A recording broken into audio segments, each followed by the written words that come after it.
Good morning, everybody, and welcome back. My name is Joel, and this is A Stable Life. Normally, we'd be going right in through that door to get started with the horses. Today, we're working with the Veggie boys, so let's see what trouble we can get ourselves into.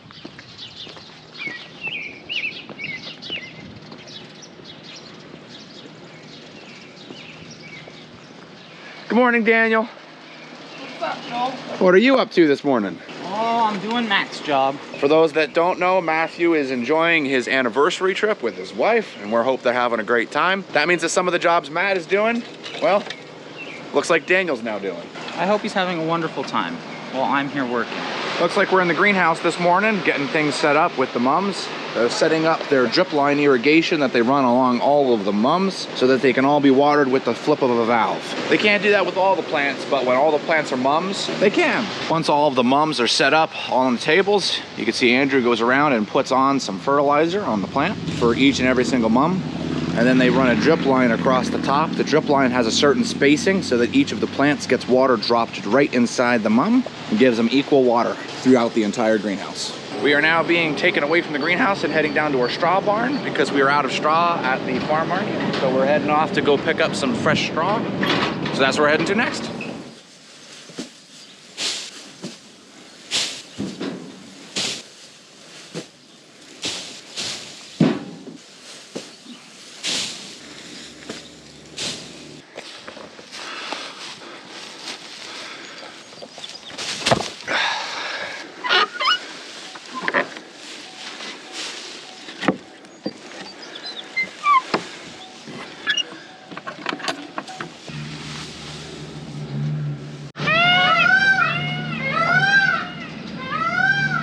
Okay, we unloaded the straw from the truck. We stacked it up on 2 pallets right here so everyone can take it in. And we grabbed another 2 pallets and put it on down inside the shop so that way it's set for an order that they have for tomorrow. Looks like they got their grain delivered in. And I know they're pretty stoked about that. This is all different things for all different animals right here. So let's go down into the greenhouses and see what they're up to. Oh, we're back in here and you can see they got a lot more drip lines set up. Just moving right along.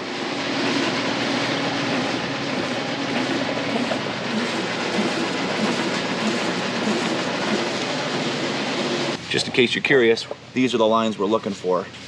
And right on the other side is where the water comes out.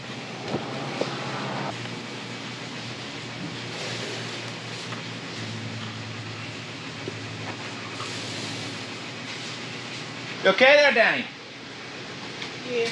I know what'll fix you up, a good glass of sarsaparilla. Sarsaparilla? Oh yeah.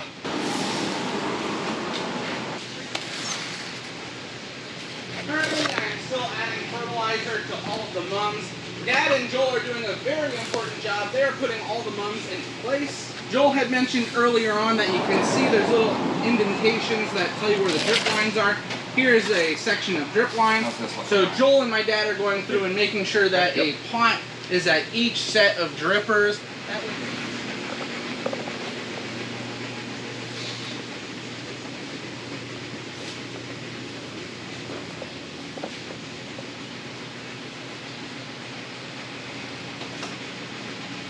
I just wanted to show you guys what it looks like. We have the system now running in the greenhouses, and you can see there's the water dripping out of the line. And notice there's nothing.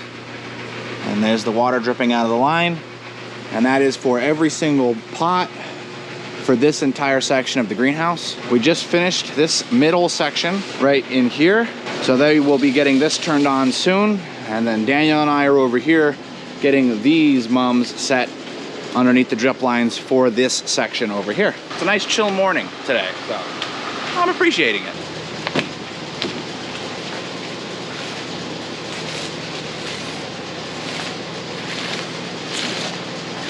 Okay, we just finished the last line. Something nice about how straight and organized it is. So next up, we are going to go change a tire. That's all I know. Hey, did you hit that like button yet? However, something that I do know, Gavin, how was feeding horses this morning? Feeding horses is great. How were the horses? Great. Would you say that they were having a great day? I'd say so far the horses' day was pretty great.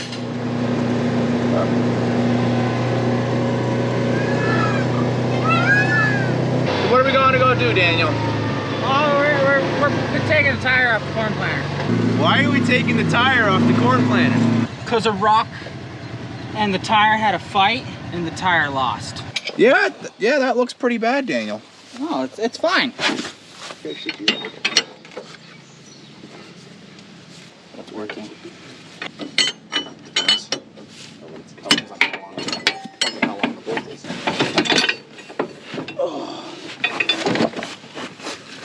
Job accomplished. Now we eat lunch. Just wanted to show you guys the difference between the sweet corn that was planted on the mulch and the sweet corn that was planted regularly. So you can see right here where they ran out of plastic. You can see how much is behind. Wow. Look at the hay crop growing. Woo! Are you pleased with how the potatoes are looking?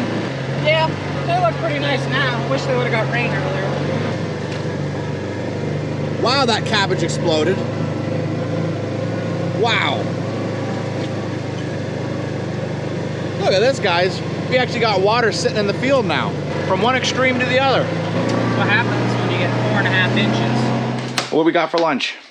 Ham sandwiches. How are they? I haven't had one yet. I had the secondary lunch. Secondary lunch? I need to go see what this is. So here's our ham and cheese. Oh, we got less little, was that pulled pork? Sure.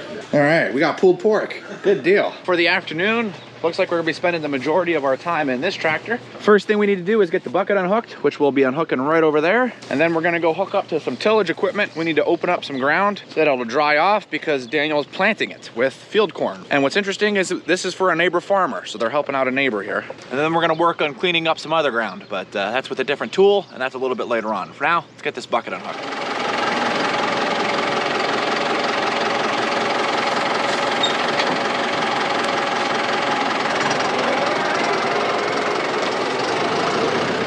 You guys remember this tool? This is the Vibra-Shake. Let's see, which one do I want it in? Green? We're gonna do green. Let's give that a whirl.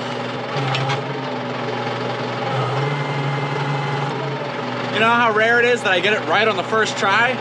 Man, that's nice. Gotta come back just about a hair. All right, we're all hooked up. I'm just gonna raise it all to the ground and check the tires, make sure we're good before we hit the road. And then let's get going.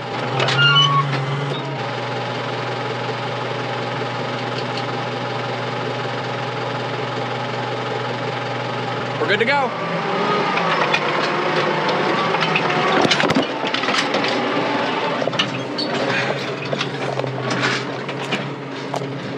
Woo, almost lost you there. That was a close one.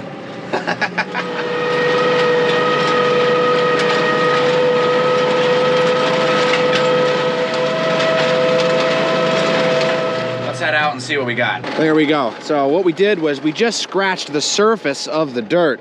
We're not going deep, we're just skimming across the top to open up the soil. It's nice and windy and the sun is starting to shine a little bit. It'll dry it down just enough. We'll be able to get a seed in the ground. Weird thinking. We went from needing rain to now we're trying to get the soil to dry down. We definitely need more rain.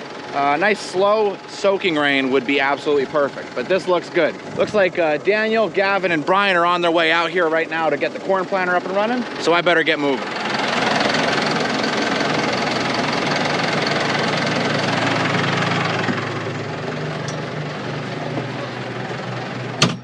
So this is the field that we're going to be helping out with our neighbor. This section right here we are planting with corn, as is this field. They're all going to be one solid field of corn. So same thing, we're going to be going back and forth on this just to open the ground up enough that we're able to get a seed planted for corn so that we can get things germinating and moving on for growth.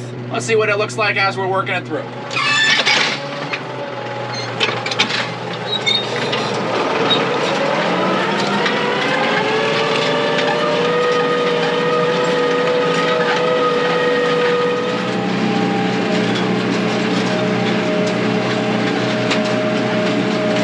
And just like that, we have that job all taken care of. Almost just looks like I changed the color of the ground, right? Like it just changed from one color to another and that's it. But that's nice, you can tell it's drying out quick. So that'll be ready for Daniel to get in and start planting it.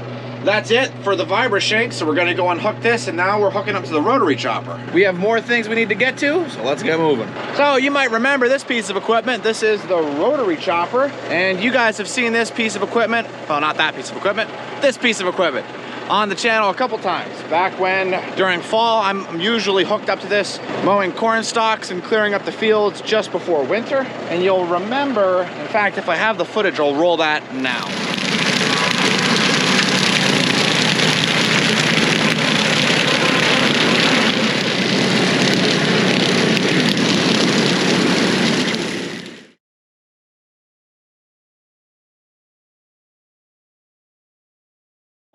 The gearboxes on the rotary chopper got really hot, so I ended up stopping, and that was what got all this in motion. So we're gonna run this back, check the oil levels on all of that, so I'll probably be working on that in another day. So as you guys can tell, things weren't looking so good at that point in time. What ended up happening is right behind this shield was a housing that connects to the gearbox, and that housing, well, it got destroyed. From wear and tear, it just eventually wore through to the point that it suddenly created a gap, and then as that gap was created from the rotation of the PTO shaft, it got wider and wider, detonating the bushing that goes into the gearbox. So they replaced that, and now it's fixed, which is really, really awesome to see. The only problem with this rotary chopper is that it is extremely heavy. It's actually up there as one of the heaviest pieces of equipment that we have on the farm. So you need to be very careful when you're hooking up to this thing. You don't want to get pinched in any way, shape, or form. And this hitch is actually a very interesting hitch. As you can see, it rotates, and then this swivels. Ugh. See, that moves back and forth there. So what I need to do is get this perfectly level for the pin to fit.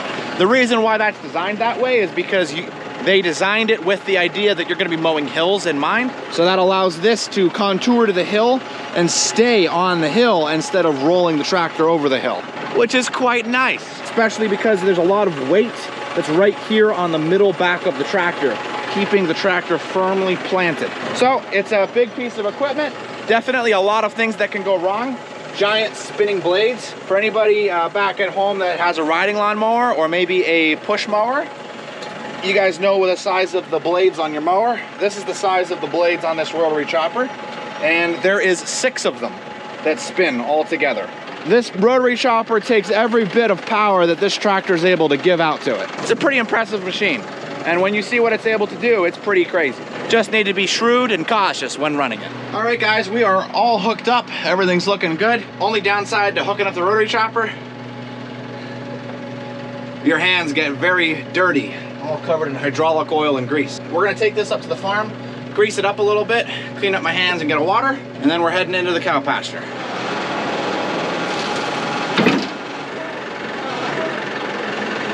When it's fully unfolded, it's about 15 feet wide. Since my hands are so greasy, perfect time to grease it up.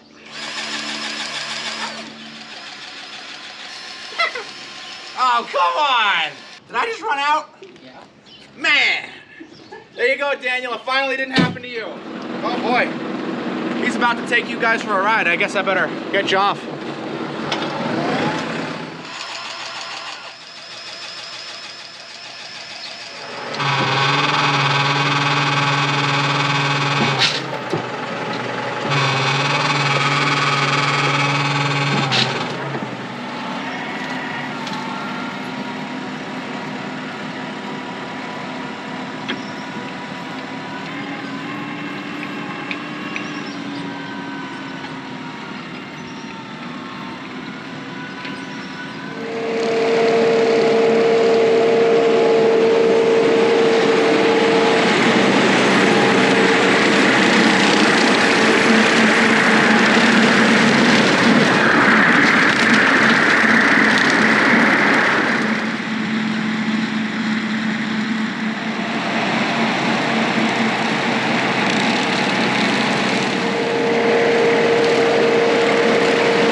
Good stuff. Makes short work of a big field, doesn't it? Well, let's show you guys how the rest of everything else looks. So that's where we were.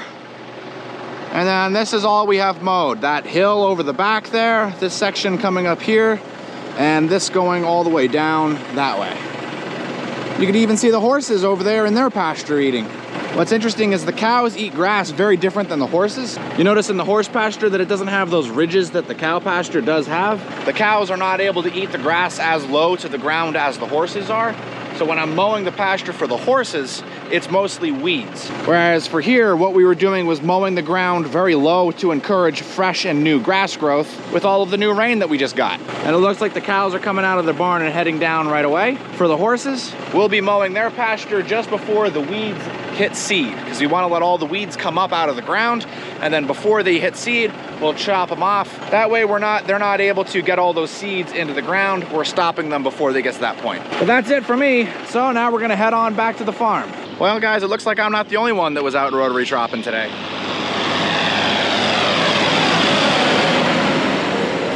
Just in case you guys are curious, what we do when we finish with a nice long, hard work day, You eat a meat stick and drink water.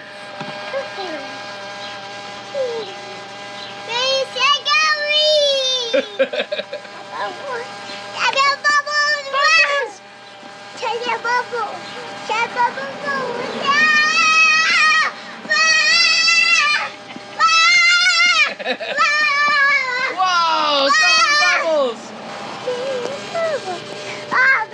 Well, after some hard work, we've got some chocolate chip cookies and some beautiful ricotta Italian cookies. Man, those things look good. Well, it was a long day, guys, but a good one. We're gonna be heading on home, so I hope that you enjoyed the video. If you haven't, Don't forget to hit that like button and make sure you're subscribed. and as always, we'll see you in the next one.